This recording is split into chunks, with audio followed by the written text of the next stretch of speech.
बुल्ले शाह ज़हर वेख के पीता ते की पीता, इश्क सोच के कीता ते की कीता, दिल दे के दिल लैण दी आस रखी, ओए यारा प्यार एहो जिहा कीता ते की कीता।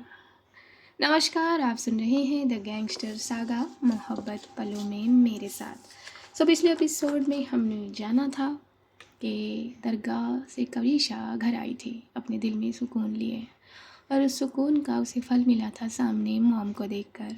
मॉम ने कुछ बातें कही थी अपनी कविशा से और चली गई थी उसे ढेर सारा आशीर्वाद देकर।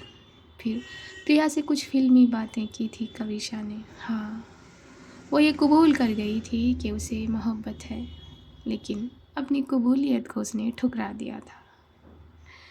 अमाल अपनी छत पर थी, तभी रूह गई थी उसके पास रोने फिर से, लेकिन अपनी रूह को, अपने बच्चे को अमाल ने इतनी खूबसूरती से समेट लिया था, उसकी मोहब्बत को समझने की कोशिश की थी। और उदय और प्रिया का एक कॉल हुआ था, बातें ज़रा इधर उधर हुई थी।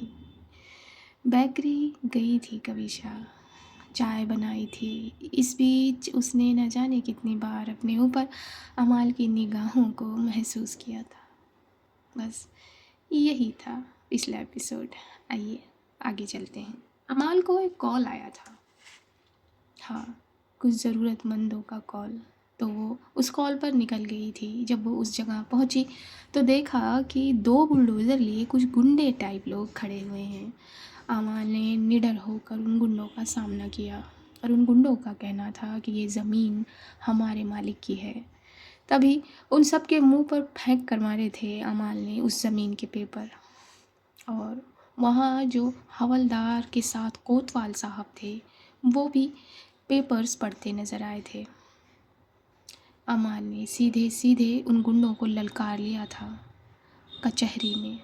उन गुंडों के ज़रा पैर कांपने लगे थे, क्योंकि झूठ तो आखिर झूठ ही होता है ना। है एक यहाँ का गुंडा, यहाँ का एक अलग गैंग का मालिक, जो इन गुंडों को भेजकर ये ज़मीन हथियाना चाहता है और यहाँ पर एक शॉपिंग मॉल बनवाना चाहता है छोटा सा। लेकिन उसके सारे इरादों पर पानी फेर चुकी थी अमाल। उन गुंडों को वापस लौटकर एक दो को तो एक आध घूंसे उसने मार भी दिए थे। बुलडोज़र वाला अपने बुलडोज़र से उतरा ही नहीं, बस उसने घुमा लिया था अपनी बुलडोज़र का रुख दूसरी तरफ और ये सब यहाँ से चले गए थे। इन छोटे छोटे घरों में घास के तिनकों को इकट्ठा करके अपनी झोपड़ियाँ बनाने वालों में से सब बच्चे निकलकर अमाल के गले लग गए थे और सभी ने, बुज़ुर्गों ने उसके सर पर हाथ रखकर उसे दुआएं दी थीं। वहीं जो जवान औरतें थीं, जवान इन द सेंस कि उनकी शादी वादी हो गई थी भाई, उन्होंने भी अमाल को खूब सारी दुआएं दी, खाना दिया।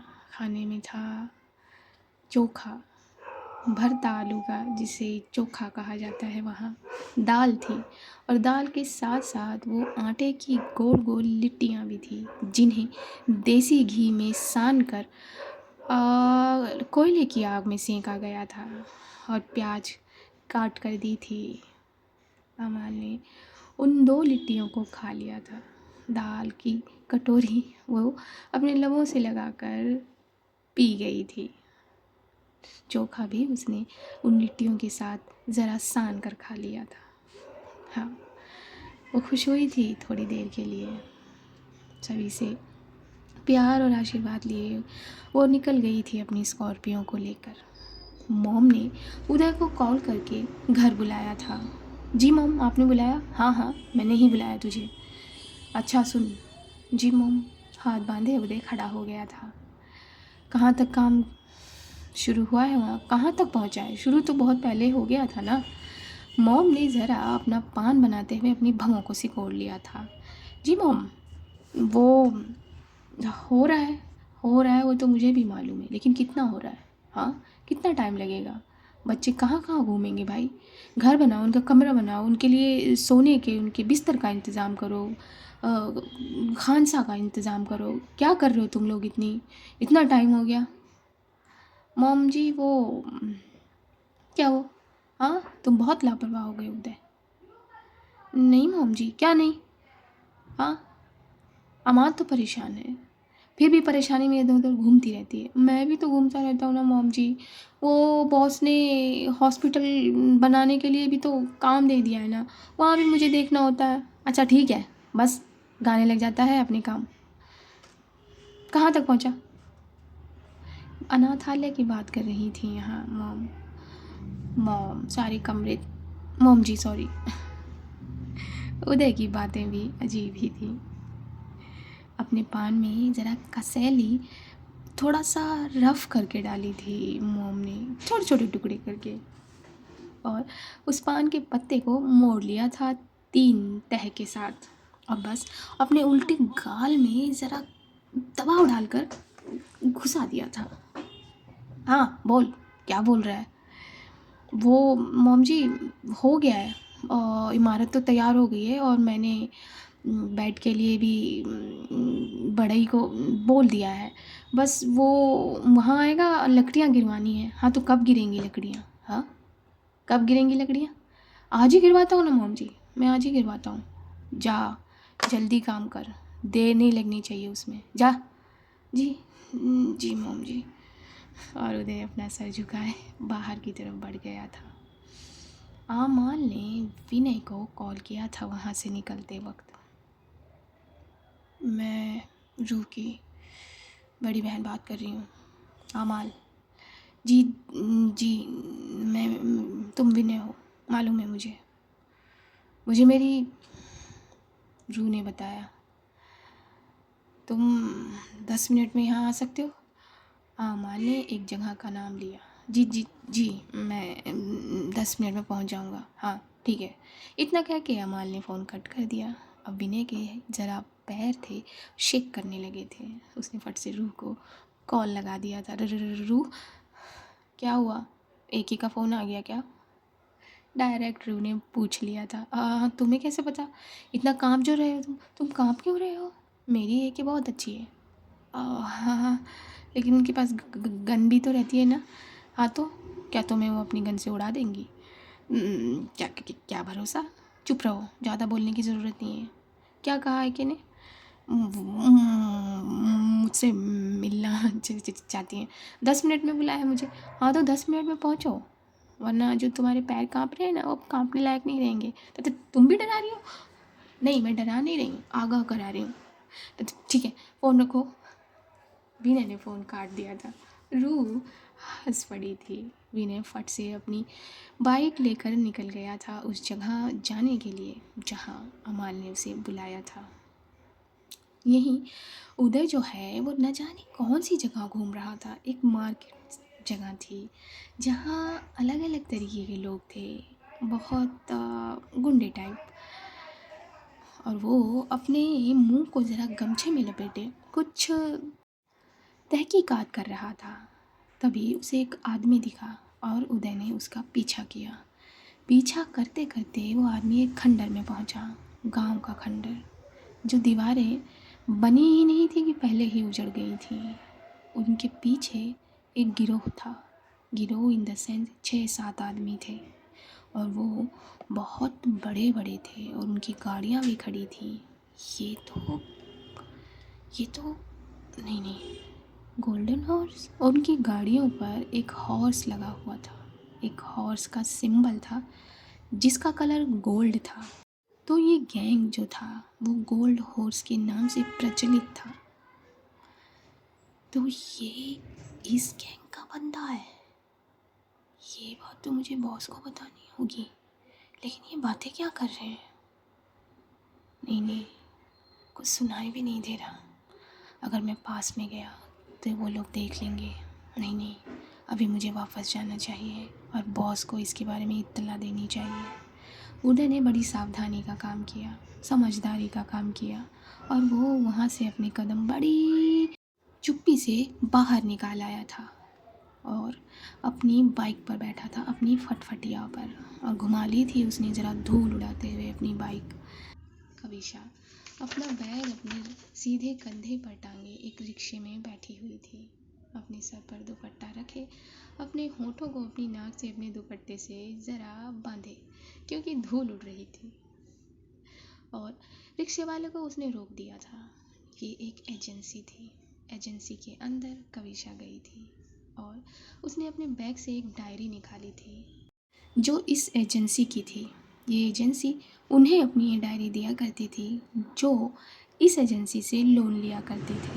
हाँ, कविशा ने लोन लिया था अपनी बेकरी में नई आधुनिक मशीन लगाने के लिए और वो उसकी किस्त हर महीने भरा करती थी। आज भी वो पहुंची थी क्योंकि उसकी पिछले न जाने कितने महीनों की जो किस्त थी वो रुकी हुई थी, जिसको काका ने कल ही इसे जताया था और वो आज उन किस्तों को भरने आई थी।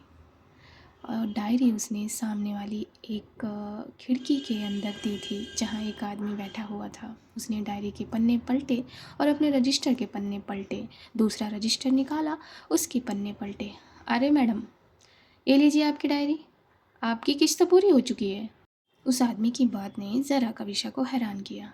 क्या क्या कहा आपने? अरे मैडम, सुनाई कम देता है क्या? हाँ, मैंने कहा आपकी किस्त पूरी हो गई है। वो आदमी ये जानता नहीं था कि कौन है सामने। क्या? मुझे अच्छे से सुनाई देता है, आपको क्या कम दिखाई देता है? ठीक से चेक करो। अरे मैडम, मैंने कहा ना आपकी किस्त पूरी हो गई है, ये देखो। और वो आदमी बड़े ताव में खड़ा हो गया। खड़े होकर सेल्फ पर उसने रजिस्टर खोल दिया। रजिस्टर में कविशा ने देखा कि हाँ, किस्त तो पूरी हो गई थी। ये किस्त किसने पूरी की है ये मैं नहीं बता सकता। क्यों नहीं बता सकते?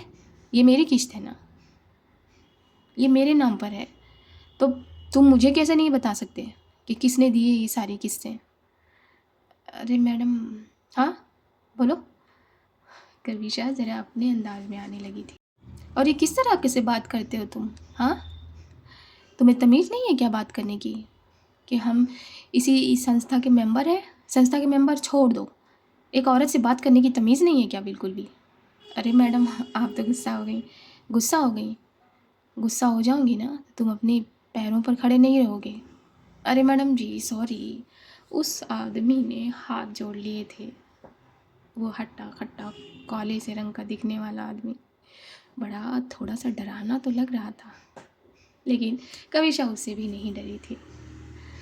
मैं तो यही कह रहा हूँ मैडम कि आपकी किस्त पूरी हो गई है, अब हम आपसे किस्त नहीं ले सकते। एक तो मैं आपके हित में बात कर रहा हूँ और आप हैं कि मैं हूँ तो क्या? मैं ये जानना चाहती हूँ कि मेरी किस्तों को किसने पूरा किया। तो ये आप नहीं बताएंगे तो मैं आपके मैनेजर से बात करूँगी। अरे मैडम जी, मैनेजर से बात करने की क्या ज़रूरत है? एक्चुअली बात यह है कि जिसने किस्तें दी हैं उसने मना किया है। अब इतनी तो प्रायोरिटी हम उसको भी देंगे ना, क्यों देंगे? आपका मालिक है वो, जो आप उसको प्रायोरिटी देंगे। अरे मैडम, अब उस आदमी को समझ नहीं आ रहा था कि कविशा से किस तरीके से बात करें। ये लीजिए ना अपनी डायरी मैडम, खुश हो जाइए कि आपकी किस्तें दे दी गई हैं, पूरी हो गई हैं। लोग तो नाचते हुए जाते हैं ये सुनकर। हाँ, लोग नाचते हुए जाते होंगे, मैं लोगों में से नहीं हूँ। अच्छा बाबा, सॉरी मैडम जी, सॉरी। मैंने आपसे ऐसे बात की, लेकिन आपकी किस्तें जो हैं वो पूरी हो गई हैं। तो कृपया करके अब आप साइड हो जाइए, क्योंकि आपके पीछे देखिए 6-7 लोग लाइन लगा के खड़े हो गए मैडम। और देख लिया ना मैनेजर ने तो वो मेरी नौकरी खा जाएगा। समझा कीजिए, छोटे से गांव में रहता हूँ, छोटा सा मेरा घर है, छोटा सा चूल्हा जलता है। अच्छा अच्छा, ठीक है। कविशा ने अपनी डायरी उठाई थी और वो बगल में हो गई थी और उसके पीछे जो औरत थी वो अपनी डायरी उस आदमी को सौंप चुकी थी। वो आदमी बड़ी सी लंबी सी सांस लेकर अपनी चेयर पर बैठा था। अजीब लोग हैं, किस्त पूरी हो जाती है और क्या कुछ कह रहे हैं आप? नहीं नहीं मैडम जी, मैं आपसे नहीं कह रहा, इनसे पूछ रहा हूँ। अरे मैडम, दीजिए ना, कब से आपको मैं बोल रहा हूँ दीजिए दीजिए, आप सुनती नहीं है। उस दूसरी औरत से उस आदमी ने कहा था। कविशा अपनी भवें सिकोड़े बाहर आई थी, लेकिन किसने दी होंगी? इतनी सारी किस्तें हैं मेरी, ये तो बहुत बड़ी रकम है। क्या मम्मी ने? नहीं नहीं नहीं, मम्मी मम्मी के पास कहाँ से आएगा? फिर किसने? फिर पीछे मुड़ गई थी कविशा। तुम इतना तो बता सकते हो ना कि यहाँ आने वाला। अरे मैडम, वो एक लेडीज़ थी, बस मैं इतना ही बता सकता हूँ। ठीक है, शुक्रिया बताने के लिए। अपनी भवें सिकोड़कर शुक्रिया अदा किया था कविशा ने और बस अपने कदम उसने बाहर कर दिए थे। पहुंची थी अपने स्कूटर पर बैठ के अपने घर। किसने? क्या? अमान ने? नहीं, अगर उसने किया है तो उसे वापस लेना होगा। नहीं, मैं उसके दिए हुए किस्त नहीं लूँगी। नहीं, ये कहकर वह अपने कमरे की तरफ बढ़ी थी और वक्त ने ज़रा तेज़ी पकड़ी थी। वहाँ आमाल विनय से मिली थी। विनय अच्छा खासा दिखता था, लेकिन उसके चेहरे की रंगत ज़रा उड़ी हुई थी अमाल के सामने। तो आप मेरी रूह को कब से जानते हैं? कॉलेज के दूसरे दिन से। क्या? हाँ, तुम्हारे घर में ये पता है? जी, बस मेरी भाभी को। और तुम जानते हो कि हमारी फैमिली कौन है? जी जी जी जी। फिर भी तुमने रूह का हाथ थामा। वो शांत हो जाओ। तुम मुझसे आराम से बात कर सकते हो, इतना डरने की ज़रूरत नहीं है। अच्छा जी, वो मुझे मालूम नहीं था पहले, लेकिन रूह ने मेरे दिल में घर कर लिया है बहुत पहले से ही। मैं उससे बहुत प्यार करता हूँ और हमें एक दूसरे के बारे में इस बार ही मालूम हुआ, लेकिन मेरे प्यार में उसे कोई फ़र्क नहीं पड़ने वाला है। मैं उसके लिए कुछ भी कर सकता हूँ, अपनी जान भी दे सकता हूँ। बाबू, कहना बहुत आसान है और करना उससे कहीं ज़्यादा मुश्किल। अच्छे अच्छे लोग प्यार को त्याग कर बैठ जाते हैं जब उनकी जान पर बनती है। और तुम तो अलग ही लेवल लेकर आए हो। जो भी है, मैं रूह के बगैर नहीं रह सकता। बस इतना जानता हूँ, ये सब, ये गिरोह, ये गैंग, ये सब मेरे उसका नहीं है। मैं शुरू से बाहर रहा हूँ। मैंने शुरू से बाहर पढ़ाई की है और मैं यहाँ नहीं रहने वाला। ये सारी पढ़ाई पूरी कर लेने के बाद मैं अपना क्लिनिक शहर में खोलूँगा और अपनी रूह के साथ रहूँगा। रूह के साथ तो तब रहेंगे ना जब हम उन्हें जाने देंगे। मैं उनसे बहुत प्यार करता हूँ। एक आप तो प्यार को समझिए ना। कविशा जी से भी मैं मिल चुका हूँ। हाँ, मुझे मालूम है कि तुम मिल चुके हो। तो अगर तुम्हारी फैमिली ने तुम्हें जान से मारने की धमकी दी तो क्या करोगे? मैं उन्हें छोड़ दूँगा मैं उन्हें। ये पूरा गांव छोड़ दूँगा, लेकिन मैं अपनी रूह को कभी नहीं छोड़ूंगा। आप चाहे तो मुझे आजमा सकती हैं। हाँ, आजमाना ही तो नहीं आता है बाबू। हाँ, तुम्हारी आंखों में मेरी रूह के लिए प्यार तो बहुत है, लेकिन मैं अपने तरीके से काम करूँगी। अभी तुम जाओ। जी जी। और भी नहीं, चुपचाप हाथ जोड़कर यहाँ से निकल गया। अमाल उसे देखती रही। लड़का तो ठीक है, बाकी देखते हैं। ये कहकर अमाल भी अपनी स्कॉर्पियो लेकर न जाने कहाँ निकल पड़ी थी। डोर बेल बजने पर जरा कविशा ने अपने कदम तेजी से दरवाजे की तरफ किए थे और मौसम जरा बिगड़ रहा था। हवाएं जरा तेज हो गई थीं। तुम क्या कर रहे हो यहाँ? उदय को देखकर कविशा ने पूछा। बाबा, भाभी, मैं वो मैं, क्या हुआ? हाँ, क्या हुआ? कितना हड़बड़ाते हो तुम? और मैं आपसे मिलने आया हूँ, मुझसे मिलने आया हूँ। जी जी। आप कैसी हैं? मैं ठीक हूँ। और ये क्या हाल बना रखा है अपना? उदय के कपड़े ज़रा धूल से सने हुए थे। अरे ये वो भाभी, मैं तो ये हॉस्पिटल का काम शुरू हो गया है ना, तो बस वहीं गया था अपने कुर्ते से धूल झाड़ते हुए। उदय ने कविशा की बात का जवाब दिया था। ठीक है, आओ अंदर। उदय जब अंदर आ गया था तो प्रिया भी इस तरफ आई थी। प्रिया और उदय की निगाहें ज़रा कनेक्ट हो गई थी, लेकिन दरवाज़ा बंद करके जब कविशा इस तरफ आई तो इन दोनों ने अपने कनेक्शन को तोड़ दिया। बैठो। हॉस्पिटल? हाँ भाभी, वो साइन कराने आया था ना वो आदमी, इंजीनियर आपके पास, बस उसी का काम शुरू हो गया है। वो बहुत दिन से लटका हुआ था भाभी, आपका ही साइन चाहिए था, तो बस इसीलिए। हॉस्पिटल? हाँ, वो क्या बोलते हैं उसे,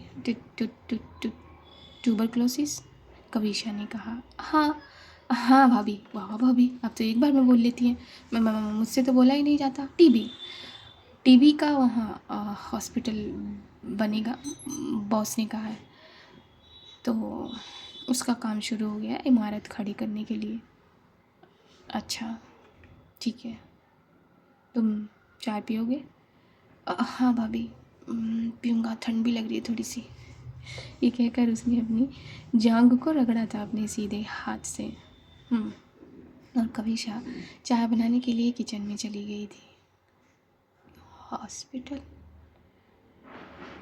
क्या ये वही जगह पर हॉस्पिटल जब उस दिन? अपने दिमाग में आने वाले ख्याल को ज़रा झटक गई थी कविशा। तुम यहाँ क्यों आए हो? प्रिया आकर ज़रा बैठ गई थी उदय के सामने। उसने फुसफुसा कर कहा था, तो तुम्हें देखने आया हूँ। क्या मतलब है? मेरा मतलब तुमसे मिलने आया हूँ। दिल नहीं लग रहा था काम पर तो आ गया। क्या बोले जा रहे हो? होश में तो हो? हाँ, प्रिया ने कहा तब भवें सिकोड़ कर। नहीं, मैं होश में नहीं हूँ ना, मेरा काम में दिल नहीं लगता, तुम्हारा चेहरा सामने आ जाता है बार बार। मैंने बॉस को एक बार कहते सुना था, जब भाभी का चेहरा उनकी आंखों के सामने रहता था, तो मुझे लग रहा है कि वैसा ही कुछ है। चुपचाप से बैठे रहो, समझे? ऐसा कुछ नहीं है। तभी कविशा 2 कप चाय लिए इधर आ गई थी। क्या बातें कर रहे हो तुम दोनों? प्रिया खड़ी हो गई थी। तो कुछ नहीं दी, क्या बातें करेंगे, और इससे क्या बात करूँगी मैं? तमीज़ से बात करो प्रिया। ओह ओ नहीं, ऐसे बोलते हैं। सॉरी सॉरी दी। उदय मुस्कुरा रहा था कविशा को ऐसे देखकर कि उसके फेवर में बात की भाभी ने। थैंक शुक्रिया भाभी। हाँ, तुम थैंक यू भी बोल सकते हो। हाँ थैंक यू। चाय पकड़ते हुए बड़ी सी स्माइल दी थी उदय ने। मॉम ठीक है? कविशा ने पूछा था। हाँ ठीक है मॉम, मॉम जी, लेकिन भाभी उनकी कमर में थोड़ा सा दर्द रह रहा है। झूठ बोल रहा था यहाँ उदय। क्यों, क्या हुआ? वो उस दिन मॉम ने कोई भारी चीज़, तुम कहाँ थे जो मॉम ने भारी चीज़ उठा ली? कविशा ने उदय की बात को भी पूरा करने नहीं दिया था। वो मॉम जी मैं तो था ही नहीं। मेरा मतलब भाभी, मैं झूठ बोल रहा था उदय। उसकी ज़बान लड़खड़ा रही थी। मैं था ही नहीं उस दिन, जिस दिन मॉम जी ने वो किया। वरना मैं मॉम जी को एक काम नहीं करने देता, एक खाली गिलास भी नहीं उठाने देता हूँ। आपको तो पता है ना भाभी। हाँ हाँ ठीक है ठीक है। वैसे सब कुछ तो ठीक है। माल कैसी है? प्रिया ने पूछ लिया था और वो सामने आकर एक चेयर पर बैठ गई थी। माल, मैंने मतलब बॉस, बॉस कहाँ ठीक है? बॉस का तो कुछ अता पता ही नहीं रहता है। बस ऑफिस आती हैं, घर जाती हैं और मॉम के हाथ से एक निवाला खाती हैं और फिर पता नहीं कहाँ कहाँ चली जाती हैं। क्या मतलब कहाँ कहाँ? प्रिया ने जानबूझकर पूछा था और घूर कर देखा था कविशा ने उसे। यही तो नहीं पता, कुछ बताती ही नहीं, उदास रहती है मेरी बॉस। कभी नहीं देखा था मैंने उन्हें ऐसा। अपनी बॉस के बारे में बताते बताते उदय कितना नाटक कर रहा था कि वो भी उदास होने की एक्टिंग कर रहा था। क्या कर सकते हैं इसमें, है ना। प्रिया ने भी एक्टिंग में उसका साथ दिया। मेरी बॉस बहुत अच्छी है। अच्छा ठीक है, चलो चाय पियो। अ, वो माल का जख्म ठीक हुआ? उदय की आंखों में चमक आ गई थी जब कविशा ने ये सवाल पूछा था, और पीछे बैठी प्रिया भी चहक सी गई थी। अ, पता नहीं भाभी, मैंने कहा ना वो कुछ नहीं कहती, एक शब्द भी नहीं कहती किसी से, बस चुपचाप उदास बैठी रहती है। उदय की इस एक्टिंग की बातों में दिल आ रहा था कविशा का। हाँ, वैसे भी दवा नहीं खाती वो जब तक मैं ना दूँ। बुदबुदाए थे यहाँ कविशा के होंठ। क्या कुछ कहा भाभी आपने? हाँ, चाय पियो अपनी जल्दी। हाँ ठीक है, पी लेता हूँ चाय। वहाँ अमाल घर आ गई थी। घर आते ही उसने एक दास से मॉम के बारे में पूछा था, तो उस दास ने बताया कि मॉम अपने रूम में है, अपने कमरे में है। अमाल के कदम मॉम के कमरे पर बढ़े थे, जो बेड पर ज़रा आधे रूप से लेटी हुई एक किताब पढ़ रही थी। अमाल जाकर अपनी मॉम के कदमों के सामने बैठ गई थी और मॉम के कदमों के तलों को वो छू लिया था अपने हाथ से। क्या हुआ? हाँ, बिना कुछ कहे अमाल के आंसू उसकी आंखों से गिरने लगे थे। मुझे माफ़ कर दो मॉम, ज़िंदगी में ये पहली बार हुआ है कि आपने मुझे वक्त दिया और मैं वो काम नहीं कर पाई। मुझे माफ़ कर। मैं मैं कविशा को नहीं ले, मैं वो नहीं कर पाई मॉम। बस रोना बंद कर। क्या हो गया तो नहीं कर पाई? ये कागज़ी काम तो नहीं है, ये तो दिलों के बंधन का काम है ना। कोई बात नहीं, वो 2 दिन को 8 दिन समझ ले। इतना डिस्काउंट तो मैं दे सकती हूँ अपनी अमाल को। और अमाल जाकर गले से लग गई थी मॉम के। बस रोना बंद कर, कितना रोएगी? हाँ, काम हुआ? हाँ मॉम, काम तो सुबह ही हो गया था। और अपनी आँखों से आंसू पोंछने लगी थी अमाल। वो उसी के गुंडे थे, मैंने सबक सिखा दिया, पीछे भाग गए वो लोग, गीदड़ कहीं के। जानती थी मैं, ये गीदड़ ही ऐसे कदम उठाया करते हैं। चल, काम कैसा चल रहा है वहाँ? ठीक चल रहा है मॉम, इमारत तैयार हो गई है, लकड़ियाँ मैंने गिरवा दी हैं और कारपेंटर से कहा है वो आकर पलंग तैयार कर देगा। बाकी बगीचे वगैरह का, हाँ मैंने माली को भी कह दिया है, वो बस दूसरे गांव से पौधे लेकर आएगा और यहाँ लगा देगा। ठीक है। और हाँ मॉम, वो खानसामे का भी इंतज़ाम हो जाएगा कल तक। ठीक है, सब ठीक है। जा आराम कर ले मॉम।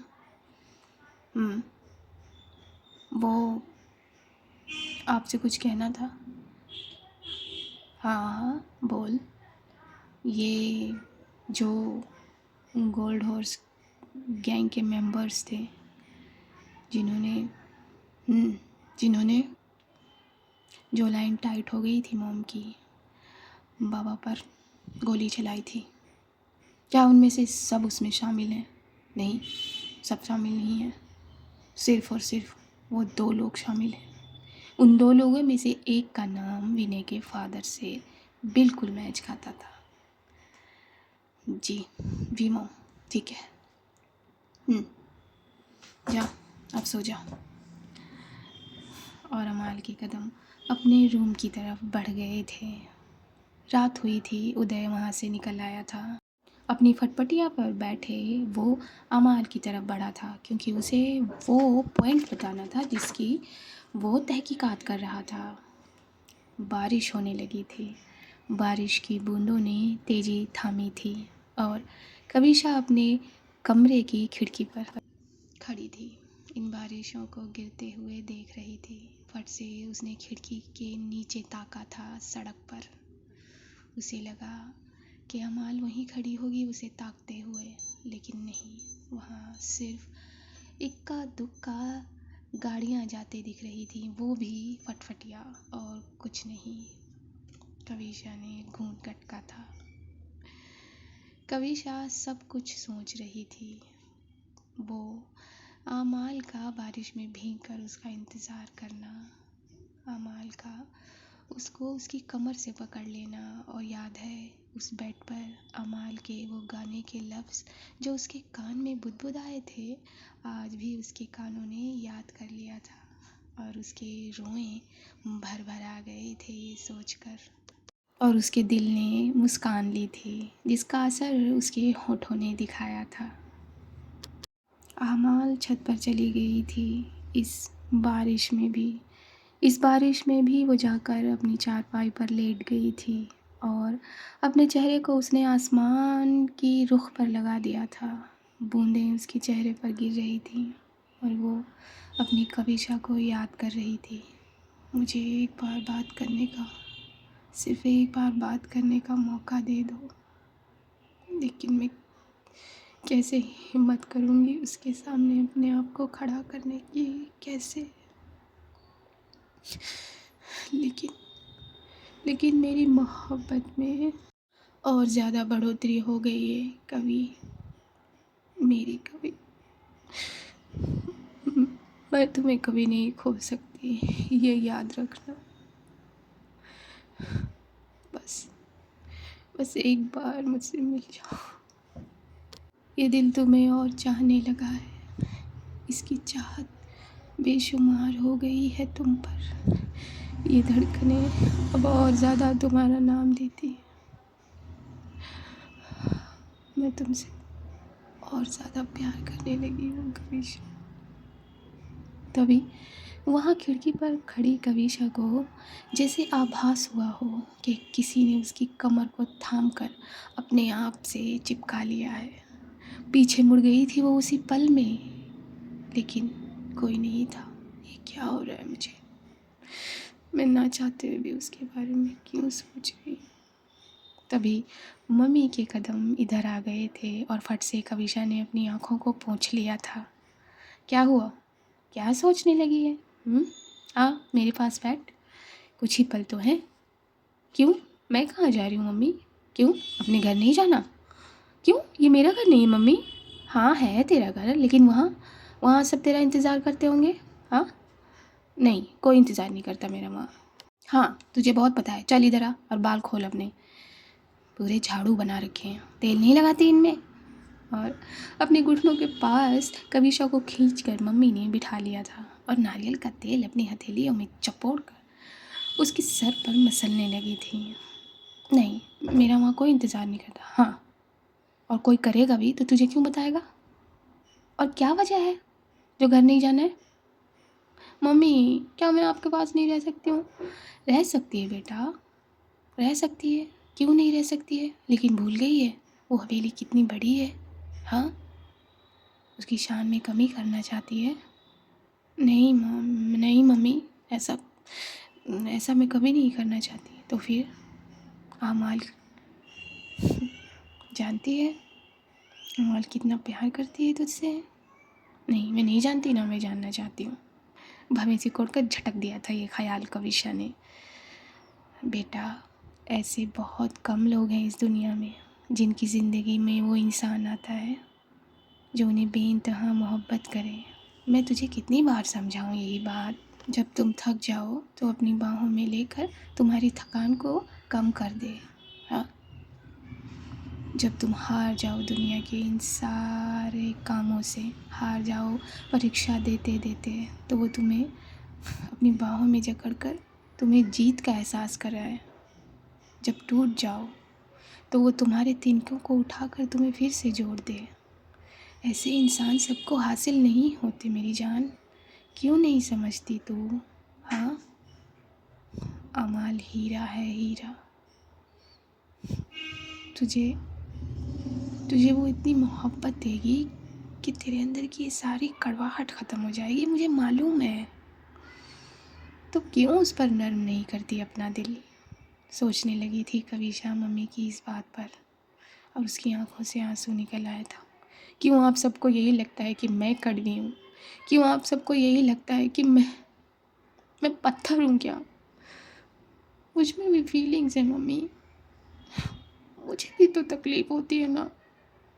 रोने लगी थी कविशा यहाँ, तभी मम्मी ने उसके चेहरे को अपने दोनों हाथों में भर लिया था। क्या हुआ है? बात क्या है? हाँ, मुझे क्यों नहीं बताती? नहीं बता सकती मैं आपको, नहीं बता सकती। सबको यही लगता है कि मैं ही कठोर हूँ, मेरे अंदर ही प्यार नहीं है, कोई भावना नहीं है। क्यों? मैं मैं मैं इतनी बुरी नहीं हूँ मम्मी। ये कहकर कविशा ने अपने चेहरे को अपनी मम्मी की गोद में रख दिया था और रोने लगी थी। उसकी आंखों से आंसू जार जार गिरने लगे थे, जैसे उसकी तड़पन ने आज पानी का रास्ता पकड़ा हो कि निकल जाने का। बेटा, मैं नहीं जानती कि बात क्या है, क्या हुई है तुम दोनों के बीच में, लेकिन बताओगी नहीं तो कैसे चलेगा? मैं नहीं बता सकती मम्मी। उसने मेरे किरदार पर सवाल उठाया। क्या क्या कहा तुमने? ना बताने की बात कहकर भी कविशा के मुंह से वो बात निकल गई और उसने अपनी मम्मी को सारी बात बताई। तो ये बात है? हाँ, यही बात है। मैं उसके पास नहीं जाऊंगी। मेरा बच्चा, अगर तू उसकी जगह होती तो क्या करती? उसने तुझसे सवाल किया, तुझसे जानना चाहा, तो क्या इसमें गुनाह है? उससे तेरा रिश्ता उससे है तो पूछेगी भी तो वो तुझी से ना। क्या उसने इन शब्दों का प्रयोग किया या तू खुद कर रही है? लेकिन मतलब नहीं बेटा, मतलब नहीं हुआ वो। ऐसे कैसे तू इस चीज़ का मतलब उससे निकाल सकती है? हाँ, क्या तू उसकी जगह होती? नहीं, मैं कभी नहीं पूछती है तो वो भी नहीं पूछती। तूने कहा ना, उसने शायद वो अपने होश में होती तो नहीं पूछती, लेकिन वो अपने होश में नहीं थी उस दिन। तुझे उसका वो सवाल दिखा, उसकी मोहब्बत नहीं दिखती, उसका तड़पना नहीं दिखता। और मेरा तड़पना तो क्यों तड़प रही है मेरी जान? क्यों तड़प रही है? जा उसके पास, हाँ, उससे लड़ ले। अगर तुझे नहीं है चैन तो मुझे नहीं जाना उसके पास। वो बहुत बुरी है, वो तो नहीं तड़पती ऐसे। ऐसा नहीं है बेटा, जो आपसे मोहब्बत करता है, जब आपको तकलीफ़ होती है तो आपसे ज़्यादा वो तड़पता है। ऐसा नहीं है कि नहीं तड़पती। चलो, इससे तो साबित हुआ कि मेरी बेटी मोहब्बत करने लगी है। ये सुना था कविशा ने, लेकिन उसने कोई जवाब नहीं दिया था। मम्मी कितनी खुश थी और दरवाजे पर कान लगाकर सुन रही थी प्रिया ये सारी बातें। वहाँ माल अपने रूम में आकर कपड़े बदल कर अपने बेड पर लेट गई थी। तभी उदय जल्दी जल्दी कदमों के साथ उसके पास आया था। बॉस, क्या हुआ? इतने हड़बड़ी में क्यों है? शांत रहे, सांस ले। क्या हुआ? सांस लेने की बात नहीं है बॉस, मुझे मुझे आपसे कुछ ज़रूरी बात करनी है। और उसने ये दरवाज़ा बंद कर दिया था। क्या हो गया? हाँ, वो वो रवि है ना, रवि। हाँ, क्या हुआ उसे? हाँ, आजकल तेरे पास बहुत टाइम है फ्री कि उस बेहुदा इंसान के पीछे पीछे दौड़ता है? तो नहीं बॉस, मैं उसके पीछे पीछे गया था, लेकिन मुझे क्या मिला? क्या मिला? वो गोल्ड हॉर्स है ना, उसकी रो के 4 मेंबर उससे मिलने आए थे। क्या? हाँ, और पता नहीं क्या बातें कर रहे थे, पैकेट ले रहे थे। वो उस वो उस गैंग के साथ है। हाँ बॉस, उस गैंग के साथ है। मुझे तो लगता है वो साला खबरें देता है वहाँ। तो क्या हुआ, खबरें देता है ना वो, उसे बेखबर कर देंगे। इस बात की क्यों रिएक्शन लेता है तू? बाकी ये गैंग फिर से हवाओं में है ना उदय? हमें सतर्क हो जाना चाहिए। और हाँ, मॉम को बाहर अकेले खबरदार तुझे तो नहीं जाने दिया। नहीं बॉस, आप ठीक कह रहे हो, मैं मॉम को अकेले नहीं जाने दूंगा बाहर, और रू को भी नहीं। हाँ, रू से मैं बात कर लूँगी, डोंट वरी मॉम। बस लेकिन हाँ, मॉम को ये बात अभी पता नहीं चलनी चाहिए। नहीं नहीं बॉस, आप फिक्र मत करो, मेरी तरफ से नहीं चलेगी। ठीक है बॉस, आप आराम करो, मैं देखता हूँ। और हाँ ठीक है। अच्छा सुन, मुझे कल गांव से बाहर जाना होगा, तो तुझे ये पूरी हवेली पर नज़र रखनी है अपनी, समझा? कोई भी ऐरा गैरा या अनजान व्यक्ति यहाँ नहीं आना चाहिए, सुना तूने? बॉस फिक्र मत करो, ऐसा कुछ नहीं होगा। जा। वहाँ कविशा अपने रूम में लेटी हुई थी। मम्मी ने तेल कुछ ज़्यादा ही लगा दिया था, जो तकिया पर दिख रहा था उसके सोने से। क्या मम्मी, कितना तेल लगा देती हैं?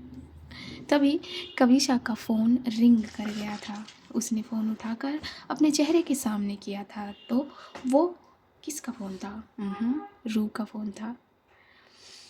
अरे रू, हेलो हेलो भाभी, क्या आप सो गई थी? नहीं, मैं जाग रही थी अभी। क्या हुआ, सब ठीक है? हाँ सब ठीक है। क्या मैं आपको कॉल नहीं कर सकती भाभी? ऐसा नहीं है बच्चा, सब ठीक है ना घर पे? हाँ एक ही ठीक है। जो ना पूछो उसका जवाब देना होता है। अच्छा अच्छा भाभी, मुझे ना आपको एक बहुत बड़ी गुड न्यूज़ देनी है। हाँ क्या? वो मैंने एक को बता दिया बीने के बारे में। क्या? तो तुमने मेरा मतलब अमाल से कह दिया? हाँ, क्योंकि मुझे मालूम हो गया कि आप दोनों क्यों इतने खिंचे हुए हो। मैं ये नहीं देख सकती। मैंने किसी सब बता दिया। और उसने क्या किया? अपनी आंखें बड़ी करके पूछा था कविशा ने। मेरी एके इस दुनिया की सबसे ज़्यादा अच्छी बहन है, सिस्टर है, और इंसान भी। हाँ हाँ बस, बोलोगी क्या हुआ? मेरी एके ने मुझे गले से लगा लिया और मेरे प्यार को समझा। और यहाँ तक कि एके आज विनय से भी मिलने गई थी। क्या तुम सच कह रही हो? हाँ भाभी, मैं सच कह रही हूँ। ये तो चमत्कार हो गया। सच कहा आपने। अब आप आ जाओ ना। खामोश कर दिया था रू की बात ने यहाँ कविशा को। अच्छा ठीक है, तुम अपनी इस खुशी को एंजॉय करो, हाँ, और सो जाओ, रात बहुत हो गई है। कविशा ने बात को टाल दिया था और फ़ोन कट कर दिया था। फ़ोन कट करके उसने अपनी चिन के नीचे लगाया था।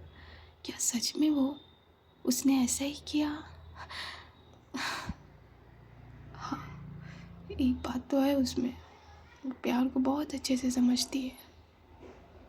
ये कहते हुए, ये सोचते हुए उसके चेहरे के आगे अमाल का चेहरा आ रहा था। उसने अपने फ़ोन में मॉम का नंबर डायल किया था। हाँ हेलो, आप सो तो नहीं रही थी मॉम? नहीं नहीं बेटा, क्या हुआ, बोल। मॉम, मुझे घर आना है। ये सुनते ही मॉम के चेहरे की रंगत ही बदल गई। उनकी आँखों की चमक एक अलग लेवल पर चली गई। तो सच कह रही है? हाँ, मुझे घर आना है। मैं कल नहीं, तू अपने आप नहीं आएगी, मैं गाड़ी भेजूँगी, ठीक है? मॉम की गर्दन ज़रा गर्व से ऊंची हो गई थी। ठीक है मॉम, हाँ अब सो जा। ये कहकर मॉम ने फ़ोन कट कर दिया था। और अब मैं भी इस पार्ट को, इस एपिसोड को कट करती हूँ क्योंकि मैंने काफ़ी लंबा बोल दिया, वो भी इस आवाज़ के साथ। तो बस अब अगले एपिसोड का इंतज़ार करिए। मेरे चैनल पर नए हैं, पहली बार आए हैं तो चैनल को सब्सक्राइब कर लीजिए। जिसने कर लिया उसका तहे तहे दिल से शुक्रिया, और जिसने नहीं किया और फिर भी मुझे सुन रहा है उसका भी शुक्रिया। क्या बोलूँ मैं, बस यही बोलूँगी, अपनी राय लिखना ना भूलिएगा और सब्सक्राइब कर लीजिए। दिल नहीं करता आप लोगों का क्या? हाँ, क्या ही करेगा। चलिए, see you at the other side. नमस्कार।